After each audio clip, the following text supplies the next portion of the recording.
LinkedIn presents.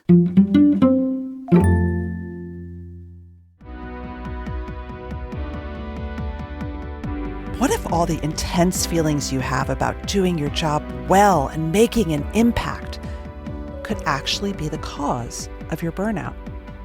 I'm Aarons-Mele, and this is The Anxious Achiever, the show that looks at the intersection of mental health and work and how we can all do both better. The LinkedIn Podcast Network is sponsored by TIAA. TIAA makes you a retirement promise, a promise of a guaranteed retirement paycheck for life. Learn more at TIAA.org/promisespayoff.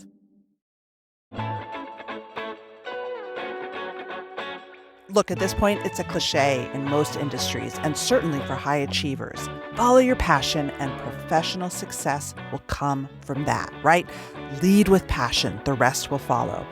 And we see tech leaders and nonprofit visionaries and everyone in between talk about how important it is to really believe in your work and to have it constantly motivate you to feel fulfillment from the job itself and the purpose. Passion is what drives me in my work most days, and you can probably relate. But today on the show, I speak with Harvard Business School professor Jon Jachimowicz, who studies what causes passion and what passion results in. He has found that the downside of passion might just be burnout. When we're in a passionate state, when we're having a passionate day, we feel like we could walk on air, right? Maybe work doesn't even feel like work. But what happens the next day when we're not having such a great day? And what happens when all that passion leads us to ignore taking care of ourselves or overworking? Especially for us high-achieving types, passion can sometimes take us to an unhealthy place, and so we need to be intentional about it. And even more, companies themselves need a passion strategy. So let's learn more about why exactly that is and how it affects us as workers, leaders, and organizations. Do you tell your students ever, find your passion? It's a complicated question. It's kind of a joke. I know, like you say it's kind of a joke, but it's like there's a lot of heft in that question. So two things. I think one of the challenges is, why would I tell them when they already all know that? Like, they all walk through the door knowing that that's what they should be doing. There are posters on campus that say, like, make a meaningful difference. The motto of the school is to educate leaders who make a difference in the world. Me saying it to them, it wouldn't change anything. Like, it's just where their head's already at. So I don't have to tell them. When I was at Columbia Business School, I ran a survey where I surveyed the incoming class of MBA students. And I asked them, how important is passion in your future career, like pursuing your passion? Over 90% of students listed that as their top priority. It's interesting to think through where are students when they graduate versus 10 years post-graduation. I would wager, even though I don't have the data, but I would wager that 10 years post-graduation, the importance of passion in careers has decreased. I think the further out you go, the importance of passion decreases until, I think, close before retirement age, when people start thinking about their legacy. And then they start thinking about the impact that they want to have on the world. And particularly people who have been in careers up until that point where maybe they've prioritized making a lot of money or being someone, being powerful. Then they start thinking about, okay, but what is it that I really want to leave behind? And do I want to leave behind something in addition to what I've achieved so far? But I have no data. This is me just riffing. Why do you study passion? I'm so interested. I've never met someone who studied passion in the context of work and leadership. So I got my PhD at Columbia. I wanted to study inequality. My parents are both refugees. I was born and raised in Germany. So I was very aware of the fact that, like, the world is not fair, that inequality exists as a prevalent factor. Like, I felt it, I experienced it, I saw it. And I was really passionate about addressing inequality such that I would have an effect on making the world more just and providing more opportunities or more equal opportunities for people. I wanted to address inequality. And I thought through research is the way to do that. So I was in the UK at the time. I was getting my master's degree. I left behind everything that I knew. I moved to New York. And I thought, finally, like, I'm finally doing this thing. And I remember this moment viscerally. It was about a year into my program, and I was staring at my computer screen. And I had this realization that this passion that had driven me and propelled me all the way across the ocean, it wasn't there anymore. Like I wasn't feeling that passion anymore. It was like a discombobulating event. Like I didn't understand what was going on. I didn't understand like what was happening. And it was, I mean, I think scary is, it doesn't quite describe it. It was much more than scary. Like it was like a fundamental, like I've sacrificed so much to be here. Am I an idiot for doing all of this? Like, am I actually really passionate about this inequality thing? Or did I just, I don't know, am I misguided in my belief? And I did what every budding researcher would do, which is I looked to the academic literature to figure out, like, what does the academic literature say about passion? And the academic literature up until this point had talked about passion as something that people either have or don't have. And so the implication of that research is like, if I'm not feeling passionate anymore, it meant that maybe I was never passionate to begin with, which didn't help this like young PhD student. So I went to my advisor and other senior colleagues and I asked them like, hey, I'm not feeling this passionate thing anymore. What should I do about it? And they said, oh, don't worry about it. This is a very normal thing that happens to people. It'll come back. And then also, like, you know, as a type A personality, someone telling you, like, don't worry about something that, like, you're really worried about also doesn't help. So that wasn't helpful. And so I asked everybody that I knew to refer me to the most passionate person that they knew. Luckily, this was New York City. So lots of people who are trying to chase dreams and make a difference. And over the course of the next 3 to 4 years, I ended up talking to over 200 people. Like I was talking to Michelin starred chefs. I was talking to Fortune 500 CEOs. I was talking to athletes, artists. I was talking to people like at all levels of the organization. I was talking to entry-level workers, nonprofit workers, people at the very top, and so on. And a common story that I heard from almost everybody was that they had experienced the same thing that I was experiencing, that at some point in their life, they had fallen out of passion with what they were doing. And they had to engage in concerted efforts to figure out why that happened and how they had to go about regaining their passion. And that now they're in this new phase of their life where they think about their passion as something that they have to maintain and look after and manage very carefully. So rather than thinking about something that they have or not have as a much more tenuous state that they need to look after. And that completely changed my understanding of how I think about passion. In the process, I also started realizing that what I care about, it turns out, is people. Now that I study passion, I get to do that.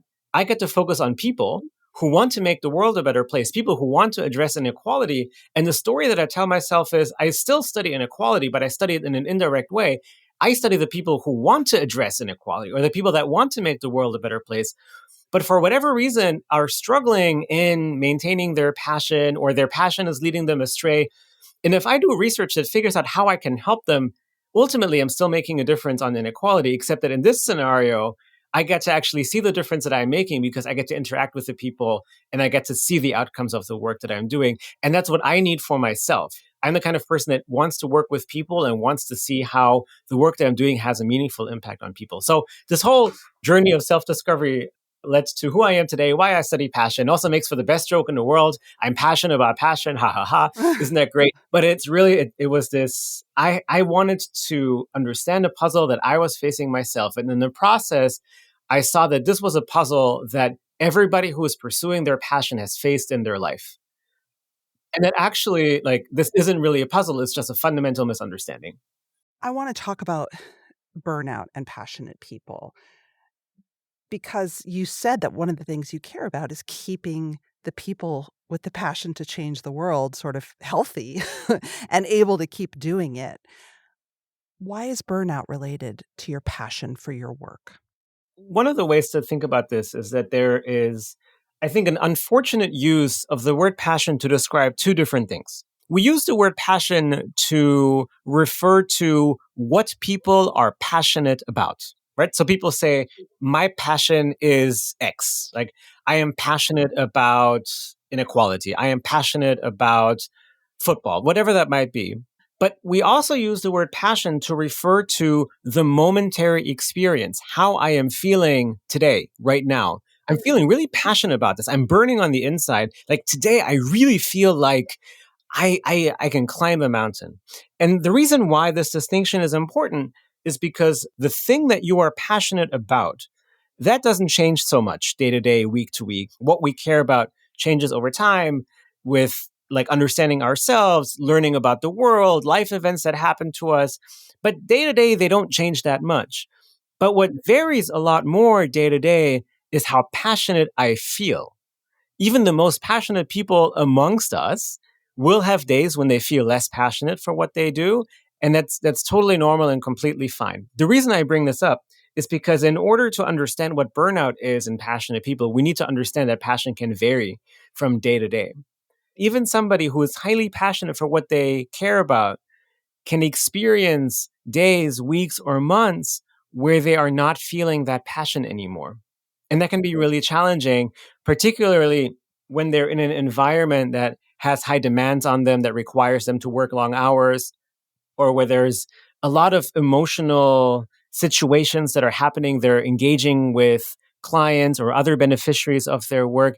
And when they're not feeling that passion in the moment, those demands can be overwhelming and manifest in what we will call burnout. Hmm. Because there's a mismatch of the passion they need to summon to do the job at the level they're, quote, supposed to. So on days when I'm feeling more passionate, it makes me feel as if I have the ability to deal with more demands in my day, right? Like there's the saying, if you do what you love, you never work another day in your life. It's partly true and partly wrong. It's partly true in that on days when I am feeling particularly passionate, my day goes by faster. It is less exhausting for me to work harder. And I feel like I can give more of myself. But that doesn't necessarily mean that on every single day I will feel more passionate. Meaning, on days when I'm feeling less passionate for my work, no matter how much I love what I do, it is not going to feel easy. It's going to feel very difficult. And whatever demands I have in my day might overwhelm me and manifest in something that could lead to burnout. One of your experiments found that people who are more passionate on a given day were less likely to take a break at work, which makes sense, right? You're into flow, you don't want to stop, you don't get hungry. But tell us what that implies in terms of burnout and the sort of bigger picture. Yeah, absolutely. So this was a paper that we published last year together with Joy Brederhorst, who's at the University of Cologne. And basically what we looked at is what the consequences are of a really passionate day. So I think just as you mentioned, Maura, on a really passionate day, when I feel like I have more energy, I am more enthused to make a difference, things come easier to me, I have this greater perceived resource that I can access. And so I will work harder. And not only will I work harder, but I'll be less likely to take a break, and I'll be more likely to work longer hours, and I'll be more likely to take on additional work. Somebody gives me 5 tasks, I'll do 6.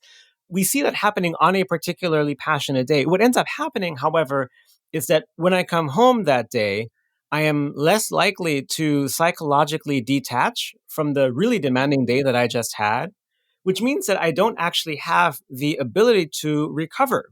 Just like an athlete, when we run really far and really hard and really fast, we also need to recover more.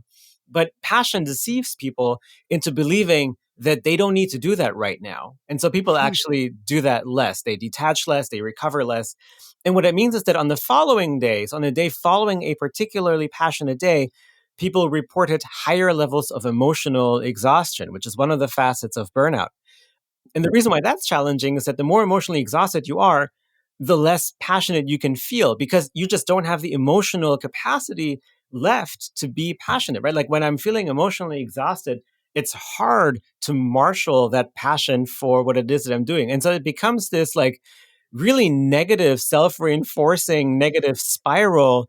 The more passionate you are, the less you detach, the more exhausted you are, the less passionate you are, the more demands can overwhelm you, the more burnt out you can be, and so on and so on. And that's one of the spirals through which passion can burn you out.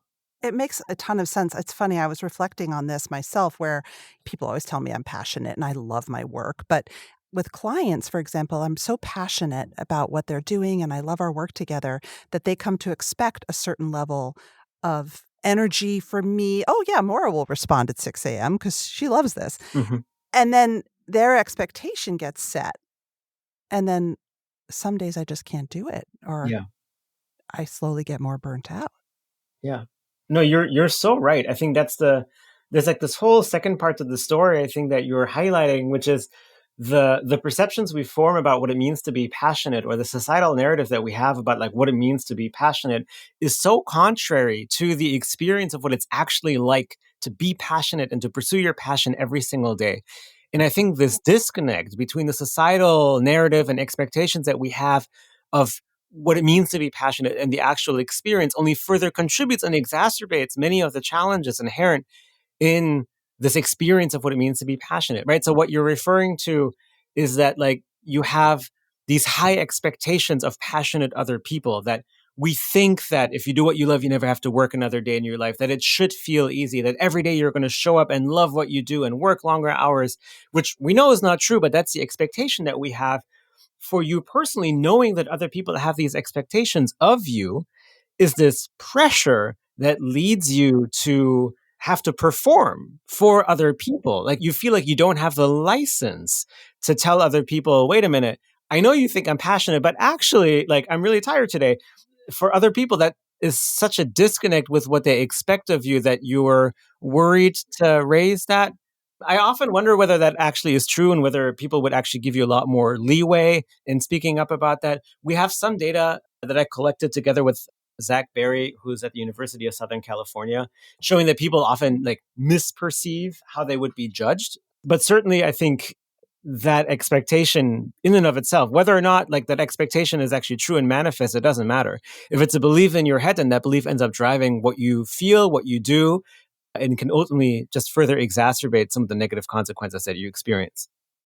I want to dive in a little bit in terms of our social expectations of what passion looks like and the sort of performative nature of passion.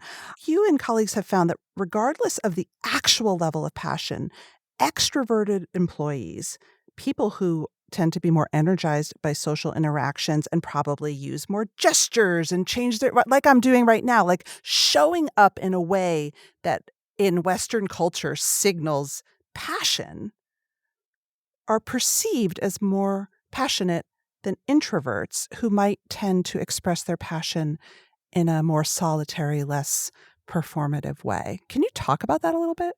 Yeah, absolutely. So this is a paper that we published last year together with Kai Crowder, who's one of my PhD students, and Annabelle Büchner, who's in Berlin.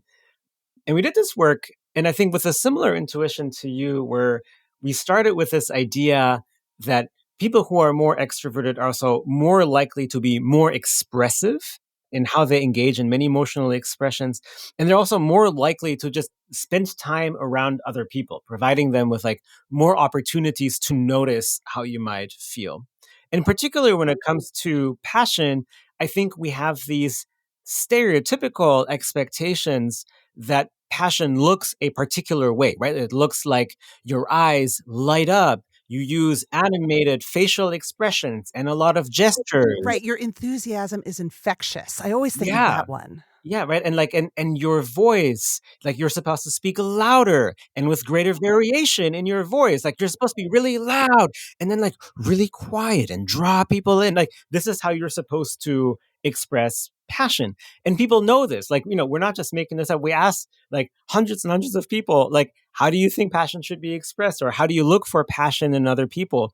But we did this other thing where we asked people, like, when you're passionate, what do you do? Which is like I think the more natural question to ask.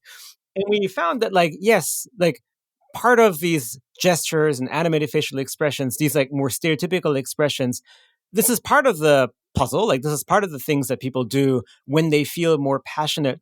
But people also do a bunch of other things, like they immerse themselves more in their work. They get really focused. They spend more time doing things. They care more about the quality of their work. There's a bunch of other things that have nothing to do with these stereotypical expectations. But here's where things get really interesting. And I think you highlighted extroversion, or how extroverted or how introverted a person is, might help us understand some of the challenges here. What we found is that people who are more extroverted generally, when you look at the variety of behaviors that people can engage in when they are more passionate about their work, not only do they engage more of the stereotypical behaviors of passion, they also engage more in the non-stereotypical expressions of passion. So they express their passion not just in the more stereotypical ways, but also in just more diverse ways, more broadly. And what that means is that there are more opportunities to notice different kinds of behaviors that more extroverted people engage in when they are more passionate. And what we find is that this leads to this really challenging outcome whereby people who might experience the same levels of passion, introverts and extroverts alike, from an observer's perspective, we think that the extroverted person actually is more passionate, right? And again, from the internal experience, we see that the introvert and the extrovert, they feel the same level of passion. But from the perceiver's side, they rate the extroverted person to be more passionate. And that's problematic, right? It's problematic for a variety of things. One of the things is that like being seen as passionate is associated with a lot of interpersonal rewards, meaning that we're more likely to want to help somebody who is more passionate. So we're more likely to offer them support. We're more likely to go out of our way to help make that person be successful. We're also more likely to offer more passionate people or people we perceive to be more passionate, more opportunities to develop and grow.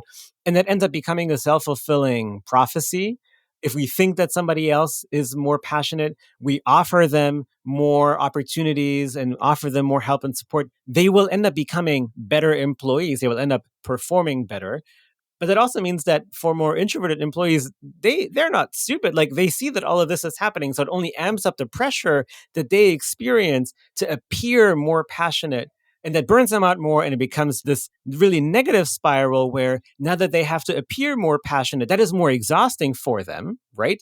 And then they are less likely to reap any sort of benefit from being seen as passionate because they have to invest so much energy and time into appearing passionate that they actually have detriments from feeling passionate. Yes. We think of passion as this like uniformly good thing, but once you look under the hood, you see how in these different ways it can lead people askew, and it's just really challenging.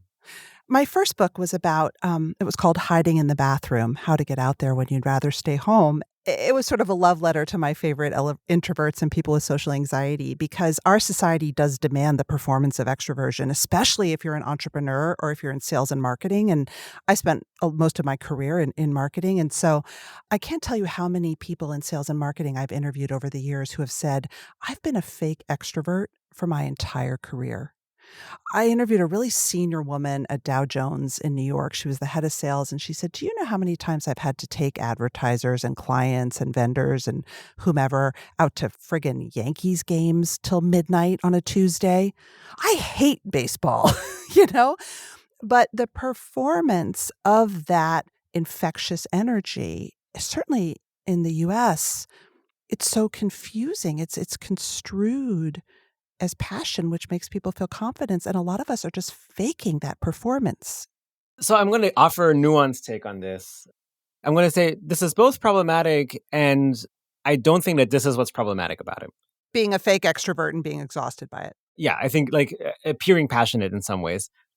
There are certain situations where it can be helpful to appear passionate. Imagine you're a professor at a top tier university and you are teaching on a subject matter that you care about very deeply. When you appear passionate for the subject matter, your students are going to be more excited. They're going to be more likely to want to be engaged and probably more likely to learn from you in that interaction, right? So it makes sense that in this highly stylized example that may or may not apply to one of us, that like you benefit from appearing passionate in the moment, right? And like, and I'm an introvert. Like I make that very clear to my students throughout the semester. It's not me putting on like a performance. I feel that passion. I would just usually express it differently. But for the purposes of class time, this is how I show up, and I do this because I think it's beneficial and conducive to their learning. So this is one half of the story. The problem is when I then don't have the ability to recover from that, when this becomes an expectation, not just for the 80 minutes of class that I have once or twice a day, but when it becomes an expectation for like 8 to 10 hours of work, that's when things become problematic. There's this researcher, his name is Brian Little, and he coined this phrase that I absolutely love. He calls it acting out of character. And acting out of character has two meanings, okay? So one of the meanings is acting out of character, meaning you act in ways that are different from your character. You're acting out. Like it's just not who you are. That's one way of thinking about it. So when an introvert engages in like behaviors that we associate with more stereotypical expressions of passion, that can be very different from what we might expect an introvert to do. So that introvert is acting out. But at the same time, acting out can also mean because, acting out of character, because this is who I am and this is what I care about. So even though I am an introvert and stereotypical expressions of passion aren't necessarily who I am, I also really care about the subject matter that I teach. And if for the subject matter that I teach, it's important for me to engage in stereotypical expressions of behavior, of course I'm going to engage in them. That's actually really important for me to do. As long as I have what Brian Little calls restorative niche. By that he means like time and space to be more in concordance with like what my natural levels of stimulation are, then that's fine, right? So in his case, Brian Little was the highest rated professor at Harvard 3 years in a row. If you ask Brian Little, on a scale of 1 to 10, 1 being extreme introvert and 10 being extreme extrovert, where he stands, he will tell you that he's a 1. He's the most introverted person that you will have ever met. However, if you see Brian Little in the classroom, he's probably the most extroverted person that you've ever seen. That's because it's his job. I mean, introverts, when we have a job to do, I mean, Oprah's an introvert, Barack Obama's an introvert, famous comedians. Like when we're performing because we have a job, there's no one more dazzling, right? Yeah. But you know what Brian Little does after class? He goes to the bathroom, he puts his feet on the toilet, closes the door, and just sits for a little bit. That's taking hiding in the bathroom to the next level. Yeah. I mean, I love it. You can but that's what he does because that's what he needs. I think it's just understanding yourself better. And for me, the phrase acting out of character has given me so much leeway and permission to understand that I can be authentic and as an introvert still invest a lot of time and effort into engaging in stereotypical passionate expressions. The LinkedIn Podcast Network is sponsored by TIAA. In the last 100 years, we've seen financial markets swing, new currencies come and go, decades of savings lost in days, all showing that a retirement plan without a guarantee, quite simply, isn't enough. So more than a retirement plan, TIAA makes you a retirement promise. A promise of a guaranteed retirement paycheck for life. A promise that pays off. Learn more at TIAA.org/promisespayoff. Hi, I'm Jonathan Fields. Tune into my podcast for conversations about the sweet spot between work, meaning, and joy. And also listen to other people's questions about how to get the most out of that thing we call work. Check out Sparked wherever you enjoy podcasts. Thinking about the fact that when we show up with passion, we may push ourselves too hard. And also that performing passion may also drive some burnout. How does a boss manage a super passionate person in a sustainable way? I think that's a great question. I would probably start by saying a super passionate employee will have days when they are more passionate and days when they are less passionate. And on days on which they are more passionate, they are probably less likely to notice that they're engaging in behaviors that will be challenging for them and more likely to engage in behaviors that will ultimately be to their detriment. Meaning, I think we have this assumption, I don't have data on this, but I think we have this assumption just by talking to people that when we manage an employee who is more passionate, we believe that this employee needs less scrutiny, that this employee needs less supervision. This employee is more of a self-starter and is able to manage themselves really well. I actually think it's the opposite. I think that people who are more passionate probably need more supervision, that they probably need more managerial oversight, like in a different way than perhaps other people. But here's what that can, for example, look like. So if I'm a manager and I notice that one of my employees shows up and they have a lot of passion that day, all my warning signs should go off. Really? What that means is that I should be particularly careful Because if I ask that person to take on more work today, they're more likely to say yes. If I ask that person to stay longer today, they're more likely to go above and beyond. And that might be cool for today, but that means that tomorrow and the next day after that, they're going to be more burned out. And if I need my business to thrive today and the next day, that can be really challenging. It's different if we're in a sprint. If it's a sprint and we have a deadline to hit, and then after the deadline, we can take a break, that's different. But if I'm hoping to have an employee who's going to show up tomorrow and the next day and the day after that, if they show up particularly passionate, that should tell me that I should pay more attention to what they're up to today, because they might put themselves into situations that can actually be more difficult for them to manage down the line. I might also, for instance, recommend that they go home a little earlier today, because even though they are more passionate, they're investing more time and energy into their work already. So by the time they go home, even though they might not feel that exhausted, they will be that exhausted because they've invested more time and energy into their work. So let me send them home earlier so that they have more time to psychologically detach from their work, more time to recover, so that they can show up tomorrow and hopefully be similarly passionate, because that's what I want to do. I want to be able to help people maintain that level of passion and not have that whiplash, where you go and have a super passionate day and then a super low day and a super that's not good for performance. But you need to just keep going, keep going, keep going. That's how you make a difference at work in most professions. Again, that's where the societal narrative that we have around passion as something that's easy and that makes you feel good, I think that's where it leads you askew, not just from a personal perspective of you yourself, but then also from a manager's perspective, where I think at the moment we kind of hang back and let people do their thing, when in reality we should probably get engaged more and maybe manage and provide more oversight. And yet some organizations and managers exploit passion, right?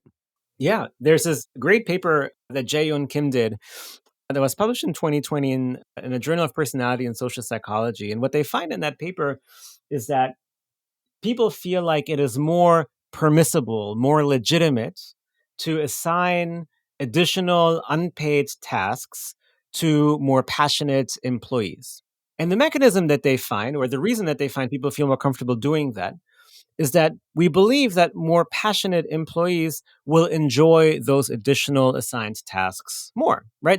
That they are more likely to see it as an opportunity to grow and to learn, or as an act of service that they are willing to do because they are so passionate about this job. And if you start extrapolating that to the world and the employment relations that you see, what that means is that we might feel like it's more legitimate to pay more passionate people less, or to say that in environments where passion is highly prevalent, that, maybe you have to work longer hours or you have to go above and beyond more often, because you're one of the lucky ones. You're one of the people that gets to pursue work that they're passionate about.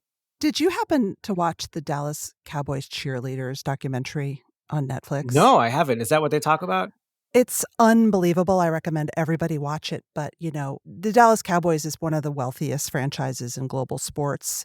They pay their cheerleaders about the equivalent of someone who works at a fast food restaurant would make. And these are incredible athletes, incredible professionals, right? Work endless days. And the whole model for it is, well, they're just so passionate to show up and be a Dallas Cowboys cheerleader and represent this global brand, right? And they've perpetuated for decades this exploitation. It's exactly what you're talking about. So here's my argument for why we should pay passionate employees better, which I think everybody who's passionate is going to say, yay. But beyond the moral case, obviously it's the morally right thing to do, but here's the business case for it. If you're being underpaid, you are more likely to have feelings and thoughts of financial insecurity. These feelings and thoughts of financial insecurity will take up a lot of your mind. It's just really hard to focus on work when you're worried about how to make ends meet. There's this great paper that Aarons-Mele of the University of Wisconsin-Madison wrote, showing that people who have higher levels of financial insecurity also perform worse at their job, holding everything else equal. What that means is that if you pay your passionate employees less, right, if you exploit them, then you are also not setting them up for success when it comes to performance, meaning they are more likely to have thoughts of financial insecurity.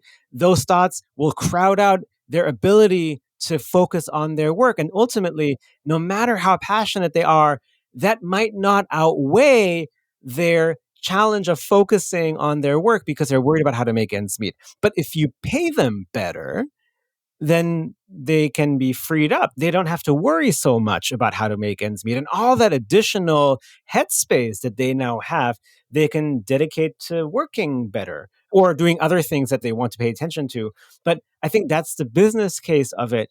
It's not a sustainable solution to underpay people and say passion is what allows people to keep going. That might work in the short term, but that's a band-aid solution. In the long term, people are going to burn out when they feel financially insecure, or they're going to leave that profession altogether. That's also bad because think of all the expertise that you lose and all the training you have to invest. So, how do smart employers, smart organizations, smart managers think holistically about passion? Do they need a passion strategy? I totally think that organizations need a passion strategy. I think that it's self-serving, but at the moment we kind of have like one form of managing employees. That form of managing employees is based on how we think about employees that are motivated for extrinsic reasons or are motivated because they want to have a great career. And we apply the similar mental model to managing passionate employees. And I don't think that this mental model works. I'll give you one very concrete example. Say that you are a nurse and you are really passionate about making a difference in your patients' lives. If you want to advance in an organization, the only way that you can advance is by being promoted. What is challenging about being promoted is that you can get promoted into a nurse manager position. When you're a nurse manager, you spend your day managing other nurses. You no longer interact with patients. But patients and seeing how your individual efforts make a difference in patients' lives is what you are passionate about. Meaning that like you get promoted, but after you get promoted, you don't get to do the work that you're passionate about anymore. So Right. something here is broken, right? Like Right. that doesn't make sense anymore. I mean, it's the same if you're thinking about this example, it happens in every single industry. If you're a software developer and you work in an organization, the only way up in an organization is to move into a managerial rank. And as a software developer, if you love how to code and to create beautiful like programs, once you get promoted, you're a manager of software developers. You don't get to code anymore. Like the same thing happens again and again and again in industry after industry. But that's because our model of managing employees is based on employees who are extrinsically motivated or employees who want to have a career. Like, what would the analogous example look like for a strategy around managing employees who are motivated because they're passionate for what they do? Well, you certainly wouldn't promote them into a position where they no longer get to do what they're passionate about, right? Like we have to think about a different way of designing this. And this is just promotions. This is one example, but you can apply this to many different organizational challenges that you face and how you do and how you manage employees. And you start realizing that our mental model for managing passionate employees needs to be very different. How would job interviews change? The problem with job interviews, we know this, there's tons of research on this. They're not particularly diagnostic. Like, what are you learning in a job interview that will lead you to determine whether the person that you're interviewing is a good fit? The thing that job interviews are really good at is for screening applicants that are like you, that are similar to you, which is a cognitive bias that people experience, meaning I am more likely to like someone in an interaction when they are more similar to me. This is information I can glean in an interview, and this is information that ends up biasing my decisions on whom to hire. So if I interview someone, I think they're similar to me, I like them more, I'm more likely to hire them. This is the sort of information you can glean in a job interview. So I don't know. I'm not sure how job interviews would change. I don't know if we need job interviews, but it's a whole different question. I think what's interesting, what I'm thinking about is, I don't think we really understand how to manage true passion, it sounds like, for the long haul. And again, you can be great at performing passion in an interview, probably, but you could just be having a good day. Your anxiety could be driving what seems like passion. I don't know. I don't know if you've watched Inside Out. Oh, yeah. I think it's a movie that should be like required watching for children and adults alike. You don't know what like quote unquote emotion on the inside is driving your outward expression. I just find it like really helpful to have that frame in mind when when you're interacting with other people. You don't necessarily know what's the saying, like you can't judge someone's insides by their outsides, Nope. like, but I think to your point, I think organizations need a passion strategy because I think the goal should be that organizations should help employees sustain their passion over time. The way organizations think about passion, for the most part, is that they say passion is something that I look for in the hiring process. I want to hire passionate employees. And as I mentioned earlier, that there's a folly because just because you're passionate about something doesn't mean that you experience it every single day. But I think organizations hire employees they deem to be passionate, and that's that. And they think that that's enough to translate into positive outcomes for their organization. And again, like that's not a silly idea. They're partially right. There's research that shows that on average, employees who are more passionate for their work are also more likely to perform better. Heck, like I've done some of that research. But the problem is that over time, passion is difficult to maintain for all of the negative spirals, part of which we've talked about here, part of which we continue to do research on. Passion is really difficult to maintain day to day. Like feeling that passion day to day is really challenging. Not only is it really difficult to maintain, feeling really passionate can be one of the reasons why you are feeling less passionate on the next day. Like passion in and of itself has a quality where if you don't tend to it, if you don't look after it, it can lead to burnout, right? Like similar to all the people that I interviewed when I myself was struggling with this is a hard lesson that everybody had to learn. Now, the challenge here is twofold. I think on the one hand, if you don't learn that lesson yourself, that you have to maintain your passion, at some point, you're unable to come back. Like at some point, the pain of trying to do what you're passionate about, but it kind of like not working for you or the demands being overwhelming for you, are likely to lead you to exit that profession or exit that work or that line of work to decrease the priority of how important passion is in your future career. You become cynical and then you do other things. And like, I'm not saying that that's a bad thing. Maybe for some people, passion or pursuing a career that they're passionate about was always a bad fit. I don't even think that like everybody in their lives should pursue work that they're passionate about. I don't think that's the case. I think passion is for some people and not for everybody. Well, you might have a passionate hobby, right? Yeah, You're exactly. passionate. Yeah. Like, I love cooking. I'm not going to be a chef. I've watched enough of the TV show The Bear to know that kitchens and I, like, we do not align on how we like to work. But that doesn't mean that, like, anyway, so I don't think that everybody has to pursue their passion at work. But the problem is that I think if people themselves don't learn the lesson of how to maintain their own passion, more people are going to leave passion as an objective or priority in their career than perhaps otherwise should have. I think that's one part of the problem.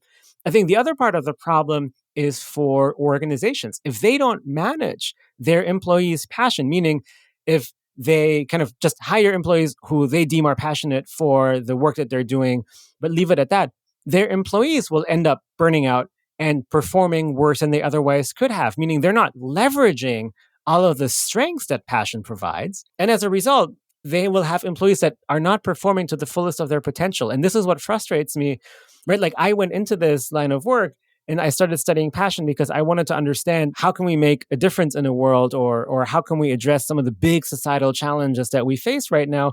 Well, if individuals at the moment are not good at maintaining their own passion, it means that there are fewer people doing the hard work than otherwise maybe would do this hard work. And on the other hand, is that organizations that are trying to tackle the tough challenges are also not getting the most out of their employees, right? That they're like contributing to the problem. So if we only fix this, if we develop a passion strategy for ourselves, and if we as organizational leaders develop passion strategies for our workforce, think of just how much more we could accomplish. Think of the differences that we like could actually make. Like that's the aspirational ideal that drives me, that drives my research, and that I hope if people really get this and adopt this, I really think that we could make so much more out of ourselves. We could really start tackling and make progress on some of the biggest challenges that we face. And in fact, I think some of the reasons why we stall in some of like in our progress in part has a variety of reasons. They're structural and so on. But I think one of the challenges why we fail to make progress is this passion problem. My final question is a more personal question about our own passion strategy and burnout, talk about how those of us who are passionate but struggling can manage through and regain some of that fire. I'll start with the first challenge. I think the word burnout, I don't know, I'm going to be so academic about this stuff, but the word burnout is not a helpful word. I agree. And here's why. If you look at the academic literature, burnout actually has three components. So burnout can refer to emotional exhaustion. This is like when you're just feeling like you're just feeling emotionally numb, if that makes sense. Like you don't have the emotional resources. But that's just one of three facets of burnout. The second facet of burnout is a loss of self-efficacy, meaning like you don't feel like you can do it anymore. Like you're not seeing progress. You don't see how the effort that you invest actually leads to tangible outcomes. This is, I think, the challenge that I fell into and one of the reasons why I burned out. Like I just didn't see the outcomes anymore and I started questioning everything. And then the third is cynicism. Cynicism meaning you don't believe that it's a good idea anymore. You start questioning the thing that you are passionate about. The problem is that when you're burned out, it can be any one of these three things or a combination of several of them, and that the answer to what you should do in order to stop the burnout and like come back is different depending on your underlying diagnosis of what's going on. If you're emotionally exhausted, so if you're feeling emotionally numb, then like a vacation or a reduction of working hours or a reduction of other work demands, those kinds of things can help. But if you're feeling a loss of self-efficacy, no vacation is going to fix that. You know? That's for sure. If you're feeling a loss of self-efficacy, you need to start thinking about, or one of the things that can help is, can you break down some of the bigger goals that you're working on into smaller goals, right? Like, can you actually start thinking about how you might see more tangible progress? Are you able to reduce the distance between the work that you're doing and the outcome of the work? My colleague Ryan Buell has done amazing work on what he calls operational transparency, where rather than the supply chain being super opaque, you actually show the workers the outcomes of the work that they have. Right? So imagine you're a chef and you work in the kitchen and you never see whether or not somebody actually likes your food. Well, that can be really challenging. But what if you actually created like a kitchen where you can look at your diners, which has become very popular right now in many restaurants, right? Like now, as the chef, I can see my diners enjoying their food. That creates operational transparency. And that can allow me, this is one of the things that you can do in addition to breaking down goals, that can allow me to gain a sense of self-efficacy again. That, and obviously, like maybe I just really lack skills right now. Great, then maybe I need to go and upskill. But that can help address burnout. And then finally, cynicism. Again, no amount of vacation is going to address cynicism. No amount of upskilling is going to address cynicism. To address cynicism, you have to start thinking about what initially drew you to this thing. Like, why do you care about this? What is it that you find so important about this? And maybe you need to sit a little bit and try to understand, like, what about this has gone awry? Like, why do you think this is no longer a good idea? Why are you so skeptical? But like the answers to those questions are very personal and there's no one size fits all answer. But that's very different than being burned out because you're emotionally exhausted or you feel a lack of self-efficacy. So I think the first thing that you need to do when you say, oh, I'm feeling burned out, or when one of your employees says, like, I'm feeling burned out, is to say, hold on, you say that you're feeling burned out, but which one is it? Are you feeling emotionally exhausted? Are you feeling a loss of self-efficacy? Are you feeling cynical about what we're doing here? What you care about? Is it a combination of these things? And then your answer to how to regain it has to depend on that diagnosis. That's it for this episode of The Anxious Achiever. The show is produced and edited by Mary Dew with production support and sound engineering by Nick Krinko. If you like what you heard, head to your favorite podcast app. Leave us a review. It really matters, and we appreciate the time and effort it takes. And if you don't subscribe or follow the show already, now's the time. And let us know what you'd like to hear more of. I get some of my best ideas from my listeners, so find me on LinkedIn, send me a message. You can find my weekly newsletter there as well. A big thanks to LinkedIn and all the listeners out there and our guests in the Anxious Achiever world. Until next time.